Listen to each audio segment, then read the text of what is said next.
So alright guys, कैसे आप सब? होप करता हूँ काफी ज्यादा बढ़िया होंगे। तो मैं फिर से लेके आ चुका हूँ एक new episode of football transfer window, जहां पे मैं बात करूंगा रिगार्डिंग फुटबॉल ट्रांसफर न्यूज। और आज भाई मैं बात करूंगा सिर्फ बार्सिलोना के बारे में, क्योंकि एक खबर निकल कर सामने आ रही है जो आप सबको पता होगा कहीं ना कहीं, लियोनेल मेसी टू बार्सिलोना, जो कि हमें लगभग हर ट्रांसफर विंडो में सुनने को मिलता है। क्या है इसकी सच्चाई, पूरी डिटेल में आपको बताऊंगा। मैं लेट वीडियो इसलिए डाल रहा हूँ क्योंकि मैं इस पे ही प्रॉपर रिसर्च कर रहा था और कहीं ना कहीं अब मैं एक कंक्लूजन पे पहुंच चुका हूँ, तो मैं आपको वो बताऊंगा वीडियो में।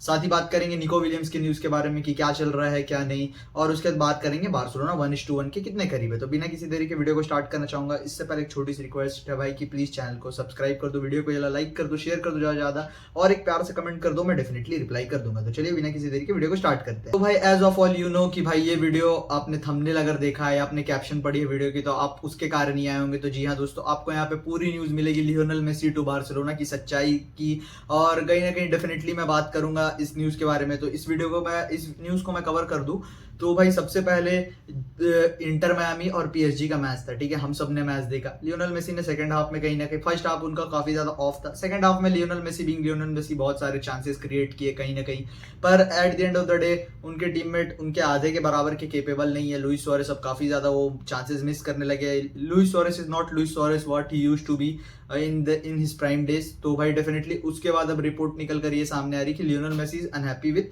Inter Miami. कहीं ना कहीं भाई वो इंटर मियामी के साथ कॉन्ट्रैक्ट एक्सटेंड नहीं करेंगे। अर्जेंटीना के एक जर्नलिस्ट ने इसको कहीं ना कहीं ब्रेक किया था कि लियोनेल मेसी इज करेंटली भाई प्लानिंग कर रहे हैं कि वो इंटर मियामी को लीव कर देंगे इसी ट्रांसफर विंडो में, और कहीं ना कहीं वो यूरोप में वापसी करना चाहते हैं। कारण इसका बहुत ज्यादा सिंपल है, लियोनेल मेसी अब क्लियर हो चुके हैं कि उनको 2026 का वर्ल्ड कप कहीं ना कहीं खेलना है, ठीक है। तो वो कहीं ना कहीं प्लान कर रहे हैं कि भाई देखो अब मेरे को वर्ल्ड कप खेलना है, तो भाई मेरे को अपने आप को उसके लिए बेस्ट शेप में प्रिपेयर रखना होगा, क्योंकि भाई अर्जेंटीना ने 2022 में वर्ल्ड कप जीता, 26 के लिए भी उनकी स्क्वाड बहुत ज्यादा अच्छी है, वन ऑफ द फेवरेट है। और भाई लियोनेल स्कलोनी भी अराउंड लियोनेल मेसी के अराउंड ही टीम बनाते हैं, लियोनेल स्कलोनी जो अर्जेंटीना के कोच है डेफिनेटली भाई। तो उसके बाद क्या रिपोर्ट निकल कर सामने आती है कि लियोनेल मेसी उनके रिक्रूट टीम से काफी ज्यादा खुश नहीं है, क्योंकि भाई इंटर मियामी को जो पैसे मिले, कहीं ना कहीं लियोनेल मेसी के नाम पे वो अच्छा पैसा छापते हैं, फिर भी वो कहीं ना कहीं री नहीं ला पाते उस पोजीशन पे। कहीं ना कहीं बहुत सारे अच्छे प्लेयर थे जिनको उन्होंने बेच भी दिया, ठीक है।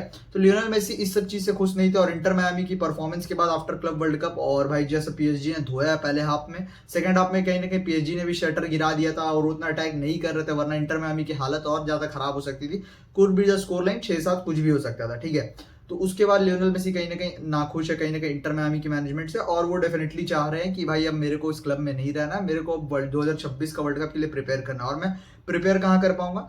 ऑब्वियसली यूरोप में, क्योंकि भाई यूरोप का फुटबॉल का स्टैंडर्ड और भाई एकदम अलग ही लेवल का होता है। एमएलएस की टीम आसपास भी नहीं आती, जैसा कि पीएसजी ने इंटर मियामी को उनकी औकात दिखा दी। हाउ डू नो भाई पोर्टो कैसे जीत गई है, अभी भी पोर्टो से कैसे जीत गई इंटर मियामी, ये भी बहुत बड़ा सवाल है। कहीं ना कहीं मेसी मैजिक था, इसीलिए हम सब जानते हैं कि हम जीत गए थे। बट डेफिनेटली भाई एक आदमी 11 बंदों को कैरी नहीं कर सकता है। और भाई जब लियोनेल मेसी ने ये काम कैरी जॉब किया था, वो 2019 वाला सीजन सबको याद आता होगा, जिसमें लिवरपूल के अगेंस्ट वो फ्री किक आई थी, एनफील्ड वाला हार्ट ब्रेक हुआ था। कहीं ना कहीं उस टीम और इस टीम का कोई कंपैरिजन नहीं है दोस्तों, क्योंकि भाई मेसी भी उस टाइम भाई आज से 6 साल पहले 6 साल यंग थे कहीं ना कहीं। उसके अलावा कहीं ना कहीं बात करें तो उनके अराउंड बहुत अच्छे टीममेट्स थे इसके कंपैरिजन में एटलीस्ट, ठीक है। तो भाई कहीं ना कहीं लियोनेल मेसी ने उस टीम को कैरी किया, अब वो नहीं कर पा रहे, और उनको खेलना है फुटबॉल एक हाईएस्ट लेवल पे यूरोप में, और कहीं ना कहीं उसके लिए वो खेलना चाहते हैं यूरोप में। अब इसकी लिंक जुड़ती, जैसा कि हम सब जानते हैं भाई, लियोनेल मेसी और ट्रांसफर विंडो आए और लियोनेल मेसी और बार्सिलोना की लिंक्स ना हो, ऐसा पॉसिबल नहीं है। पर मैं आपको दोस्तों बता दूं, करंटली ये नहीं होने वाला है, ठीक है। फाब्रिज़ियो रोमानो ने कोट किया है कि इंटर मियामी का स्टेटमेंट इसमें है कि भाई we are happy with Lionel Messi, और कॉन्ट्रैक्ट एक्सटेंशन की टॉक चल रही है, कहीं ना कहीं बातें चल रही है लियोनेल मेसी और इंटर मियामी के बीच कॉन्ट्रैक्ट एक्सटेंशन की। अब मेरा इसमें कंक्लूजन है कि मेरे को पर्सनली भाई नहीं लगता है कि इंटर मियामी में मेसी रुकने वाले हैं। माइट रुक जाए, कॉन्ट्रैक्ट को अपना ऑनर कर देंगे वो, क्योंकि भाई 31 दिसंबर 2025 तक ही उनका कॉन्ट्रैक्ट है। उसके बाद माइट वो एक free agent as a leave कर ले इंटर मियामी को, और प्रोबेबली वो कोई यूरोप के क्लब में चल जाए जिसमें माइट चैंपियंस लीग में उस टाइम हो। और भाई डेफिनेटली छोटी टीम्स जो होगी वो काफी ज्यादा इंटरेस्टेड होगी। बार्सिलोना के अकॉर्डिंग बता दूं तो देखो, बार्सिलोना के पास पैसे हैं, बार्सिलोना के पास कहीं ना कहीं पैसे है, पर भाई डेफिनेटली वो अभी लियोनेल मेसी से डेफिनेटली वो ओवरकम हो चुके हैं। और भाई लियोनेल मेसी आएंगे भी तो वो कौन से पोजीशन में खेलेंगे? स्ट्राइकर में हमारे पास लेवेंडोस्की है, तो स्ट्राइकर पोजीशन में खेलने से रहे, ठीक है। लेफ्ट विंग में हम ऑलरेडी निको को ला रहे हैं, तो वहां भी नहीं खेलेंगे। राइट लमीन यमाल का है, तो डेफिनेटली भाई वो लमीन यमाल का ही रहेगा। और कैंप पोजीशन में हमारे पास फरमीन है, डैनी ओल्मो है, कहीं ना कहीं पेड्री भी वो पोजीशन में खेल सकते हैं। और कहीं ना कहीं बार्सिलोना मूव ऑन कर चुकी है। हाँ, अगर ये होगा कमबैक तो काफी ज्यादा नॉस्टैल्जिक होगा। भाई कमर्शियल पॉइंट ऑफ व्यू से तो भाई छप्पड़ फट जाएंगे बार्सिलोना के पैसे के कमाई के मामले में, और डेफिनेटली भाई बार्सिलोना एबल टू पे लियोनेल मेसी फी, क्योंकि भाई 1:1 रेशियो की भी मैं बात करूंगा, उसके बार्सिलोना काफी ज्यादा करीब है, ठीक है। लेकिन क्या इंटर मियामी जाने देगी? अब बात करते हैं इस टॉपिक पे, तो मेरा जवाब है दोस्तों नहीं, इंटर मियामी तो उनको इस ट्रांसफर विंडो में नहीं जाने देगी, क्योंकि भाई देखो लियोनेल मेसी की डील, अब फुटबॉल के आप लॉजिक के अलावा देखो तो भाई लियोनेल मेसी की डील में काफी कुछ इन्वॉल्व रहा है, इवन एमएलएस की मैनेजमेंट तक इन्वॉल्व है। कैसे? वो ऐसे भाई कि देखो सबको पता है कि लियोनेल मेसी को एडिडास का कुछ शेयर परसेंट मिलता है, एप्पल के टीवी राइट के कुछ शेयर परसेंटेज मिलते हैं, जो भी उनका वो सीजन पास भेजते वगैरह वगैरह एप्पल टीवी, तो उस सब के कुछ परसेंटेज लियोनेल मेसी को मिलते हैं। ऑब्वियसली अगर वो एमएलएस छोड़ते हैं, एमएलएस का भाई व्यूअरशिप बहुत ज्यादा गिरने वाली है, डेफिनेटली लियोनेल मेसी नहीं रहेंगे तो भाई एमएलएस बहुत कम ही जन देखेंगे यूएस के। मेरे को नहीं लगता पर्सनली इंडिया में कोई ऐसे प्लेयर होंगे, कोई ऐसे फैंस होंगे जो एमएलएस को देखते होंगे, पर्टिकुलरली मेसी के अलावा, ठीक है। हो सकता है मार्को रोइस को कोई देखते हो, वो बहुत रेयर लिमिटेड है। तो वही बात कहना चाह रहा है, और इंटर मियामी भी कहीं ना कहीं भाई लियोनेल मेसी को नहीं जाने देगी, क्योंकि लियोनेल मेसी का जाना सिर्फ इंटर मियामी का डाउनफॉल की स्टार्ट नहीं करेगा। एज अ प्लेयर तो आपको बहुत कुछ दे रहा है, कमर्शियल लेवल पे भाई इंटर मियामी को कितना लॉस होगा? शर्ट के जो सेल्स है वो डेफिनेटली गिरेंगे, उनकी व्यूअरशिप गिरेगी, टिकट सेल बंद हो जाएंगे। तो कहीं ना कहीं लियोनेल मेसी को अभी इस ट्रांसफर विंडो में एमएलएस और इंटर मियामी से निकालना काफी ज्यादा मुश्किल है, क्योंकि भाई we are talking about the greatest football player of all time. भाई मेरे लिए तो वो ऑल टाइमर रहेंगे, बोमाइट के लिए क्रिस्टियानो होंगे, बट मैं उनको एक समान रखता हूँ, क्योंकि मेरा मेसी फेवरेट है, तो मेसी को मैं थोड़ा रोनाल्डो के ऊपर रखता हूँ। नो डिसरिस्पेक्ट टू रोनाल्डो, भाई he also a GOAT, he is also a GOAT. तो भाई बात करते हैं इस न्यूज़ की, तो भाई मेरे को पर्सनली लगता है कि मेसी निकल सकता है, लेकिन मेसी निकलेंगे भाई कहीं ना कहीं वो दिसंबर 21-31 को उनका जब कॉन्ट्रैक्ट खत्म हो जाएगा इंटर मियामी के साथ, तो वो कहीं ना कहीं निकल सकते हैं। वो यूरोप में आके 6 महीना खेल के अपने को प्रिपेयर कर सकते हैं, and then he will go for the world cup, ठीक है। दूसरा पहलू इसकी ये निकल के सामने आ रहा है कि इंटर मियामी के साथ मेसी कॉन्ट्रैक्ट एक्सटेंड कर लेंगे एक अच्छे टर्म पे, और इंटर मियामी कहीं ना कहीं उनको लोन पे जाने देगी 6 मंथ के लिए, ठीक है। 6 मंथ का वो होगा उनका लोन, जो होगा जनवरी से स्टार्ट हो जाएगा, और 6 मंथ के लोन के बाद वो वापस वर्ल्ड कप जाएंगे। वर्ल्ड कप के बाद वो इंटर मियामी की स्क्वाड को ज्वाइन कर लेंगे कहीं ना कहीं, ठीक है। तो अब भाई बात ये निकल कर सामने आ रही है कि मेसी भी चाहते हैं कि वो इस ट्रांसफर विंडो में जाए, क्योंकि भाई देखो एमएलएस का सीजन खत्म हो जाता है अक्टूबर में, ठीक है। अक्टूबर में खत्म हो जाता है, तो अब अक्टूबर में अगर खत्म हो जाता है सीजन, तो 2 महीने लियोनेल मेसी क्या करेंगे? ये बहुत बड़ा सवाल है, इसका जवाब हमें मिलने वाला है, डेफिनेटली कुछ टाइम में मिल जाएगा। मेरी पर्सनल राय ले लो, लियोनेल मेसी टू बार्सिलोना नहीं होने वाला है, क्योंकि भाई बार्सिलोना के पास ऑलरेडी बहुत ज्यादा प्लेयर है, मेसी से वो मूव ऑन कर चुके हैं कहीं ना कहीं, और मेसी कहीं ना कहीं हंसी फ्लिक के उस सिस्टम में नहीं बैठ पाएंगे, क्योंकि हंसी फ्लिक प्रेस की डिमांड करता है, और हम सब जानते हैं लियोनेल मेसी प्रेस नहीं करते भाई, और भाई उनसे कोई करवा भी नहीं सकता। He is the greatest player of all time, और सबसे बड़ी रीजन है भाई लपोर्टा और लियोनेल मेसी की नहीं बनना आपस में। देखो मार्केट में हर बार ये खबरें चलाई जाती है, जब भी नेमार कहीं ना कहीं ट्रांसफर विंडो होता है, इस सीजन नेमार आ जाएगा बार्सिलोना, पिछले हम 4-5 सालों 6 सालों से मैं इनफैक्ट सुनते हैं, इस सीजन नेमार, इस सीजन नेमार, इस सीजन नेमार। कहीं ना कहीं लिंक्स एक ना एक बार तो जुड़ते ही है। क्यों जुड़ता है? क्योंकि भाई कमर्शलाइज पेपर में कहीं ना कहीं भाई ये प्लेयर आपको कहीं ना कहीं भाई वो रिवॉर्ड दे सकते हैं, क्योंकि भाई इनके आने से ब्रांड वैल्यू तो बढ़ती ही बढ़ती है, शर्ट सेल्स आपके बढ़ जाएंगे, कहीं ना कहीं स्पॉन्सर और आना चाहेंगे, उसके बाद फिर आपके मैच डे रेवेन्यू बढ़ जाएंगे, टिकट सेल बढ़ जाएंगे, तो भाई डेफिनेटली ये लिंक इसीलिए जुड़ती है बार बार।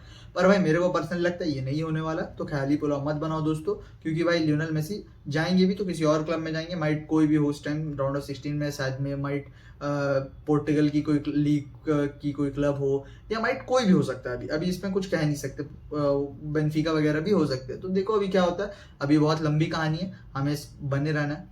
अब अगली न्यूज की तरफ बढ़ते, तो अगली न्यूज है भाई निको विलियम्स की न्यूज। तो कल ये रिपोर्ट निकलकर सामने आई थी कि भाई बार्सिलोना और सीरियसली आस्किंग निको विलियम्स की भाई तुम बताओ तुम्हारा कंफर्मेशन है कि नहीं आने का, तब हम तुम्हारा रिलीज क्लॉज ट्रिगर कर देंगे, क्योंकि आज जैसा कि आप ये वीडियो देख रहे 1 जुलाई आ चुका है, ट्रांसफर विंडो ऑफिशियली ओपन हो चुकी है।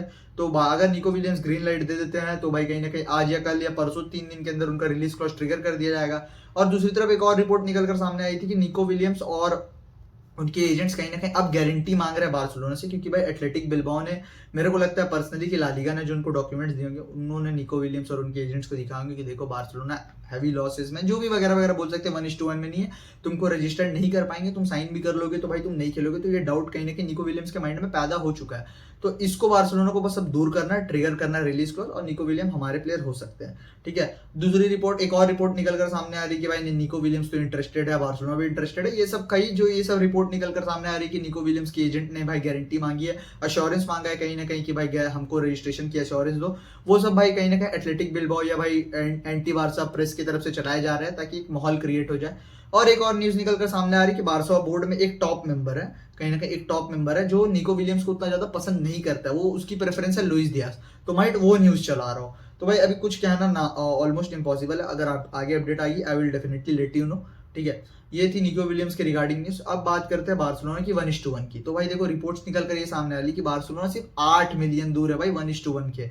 और भाई अगर ये 8 मिलियन बार्सिलोना जनरेट कर लेती है, ठीक है, तो बार्सिलोना 1:1 के रेशियो में कंप्लीटली आ जाएगी। अब कोई दिक्कत नहीं होने वाली है भाई बार्सिलोना को कंप्लीटली। तो कहीं ना कहीं बहुत अच्छी न्यूज निकल कर दोस्तों ये सामने आ रही है। कहीं ना कहीं अगर आप बार्सिलोना फैन है तो आप समझ सकते हैं कि भाई इसकी वैल्यू क्या है। लपोर्टा का 4 साल के हार्डवर्क के बाद कहीं ना कहीं अब हम इस पोजीशन पे पहुंचे कि भाई हम 1:1 में आ गए। तो आप ये समझ सकते हैं कि बार्टोमेओ ने कैसा मेस और कैसा रायता फैलाया था कहीं ना कहीं दोस्तों। अब बात करते हैं ये 8 मिलियन और कहां से जनरेट हो सकते हैं। तो रिपोर्ट निकल कर सामने आ रही है कि पाब्लो टोरी की डील कहीं ना कहीं ऑलमोस्ट डन होते हुए हमें दिख चुकी है, जो मायोर्का के साथ थी। 5 मिलियन अपफ्रंट मिलेंगे बार्सिलोना को और 50 मिलियन का फ्यूचर सेल क्लॉज बार्सिलोना ने डाल दिया और एक चीप बायबैक क्लॉज भी बार्सिलोना ने डाल दिया ऑलरेडी पाब्लो टोरे के इस कहीं ना कहीं कॉन्ट्रैक्ट सिचुएशन पे।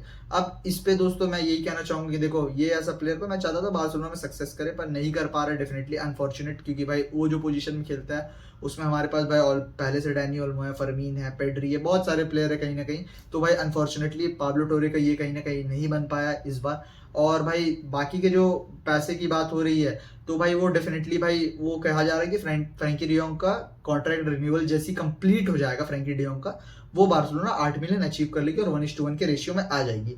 और कहीं ना कहीं इसमें एक और ज्यादा हेल्प मिली, जैसा कि आप सबने न्यूज सुना होगा कि बार्सिलोना ने अपने 2020 के जो कहीं ना कहीं बार्सिलोना स्क्वाड के प्लेयर थे उनको उनकी जो डेफर्ड सैलरी थी वो कहीं ना कहीं पे कर दी है कंप्लीटली। और ये इसको 1:1 के रेशियो में कहीं ना कहीं बहुत ज्यादा हेल्प कर रहा है भाई। तो कहीं ना कहीं लपोर्टा हैज फाइनली डन इट भाई, 1:1 में आया है। क्रेडिट देना चाहिए लपोर्टा को जहां ड्यू है, माना वो पॉलिटिशियन आदमी है भाई, पर वो क्लब को भाई सबके ऊपर रखता है, ये बात आप सबको माननी होगी, इसमें कोई दोहराए वाली बात नहीं हो सकती है दोस्तों। भाई लपोर्टा मतलब अगर देखो बहुत सारे यूट्यूबर्स बोल रहे हैं कि भाई कहीं ना कहीं मेसी का अगर मास्टर क्लास लपोर्टा ने कर दिया तो भाई ग्रेटेस्ट प्रेसिडेंट, देखो ग्रेटेस्ट प्रेसिडेंट है भाई। इससे पहले वाला जो टर्म था उनका, उनकी आइडिया थी भाई कहीं ना कहीं पेप गार्डियोला को आगे लाना, योहान क्राइफ के थोड़े कंसल्टेंट के बाद। उसके बाद भाई रोनाल्डिनियो की साइनिंग, जिसको कहीं ना कहीं बार्सिलोना को एक ग्लोबल ब्रांड बनाने में बहुत ज्यादा हेल्प किया। तो भाई ये सब लपोर्टा ने बहुत अच्छे डिसीजन लिए बार्सिलोना के लिए। इससे पहले भी बार्सिलोना मेस में थी एक टाइम में 2008-9 के टाइम में, तब लपोर्टा ने उसको वहां से खींचा। इस बार तो इतने ज्यादा मेस में थी कि ऑलमोस्ट हमारे क्लब बैंकरप्ट होने के कगार में थी, लेकिन उसके बाद लपोर्टा ने वहां से खींचा है भाई। तो उनको हेड्स ऑफ भाई, उनको सलाम ऑलरेडी करना चाहिए हमें भाई डेफिनेटली, क्योंकि भाई वो क्लब को बहुत ज्यादा आगे रखते हैं। तो दोस्तों कैसी लगी आपको आज की वीडियो, हम मेरे को जरूर कमेंट में बताना। वीडियो पे नया हो तो चैनल पे नया हो तो चैनल को सब्सक्राइब कर दो, वीडियो को लाइक कर दो, शेयर कर दो ज्यादा ज्यादा, एक प्यारा सा कमेंट कर दो, बता दो वीडियो कैसी लग रही है, क्या आपको चेंजेस चाहिए। बैकग्राउंड में डेफिनेटली बहुत जल्दी चेंज करने वाला हूँ। तो मिलते हैं आपसे नेक्स्ट वीडियो में दोस्तों, टिल देन पीस आउट।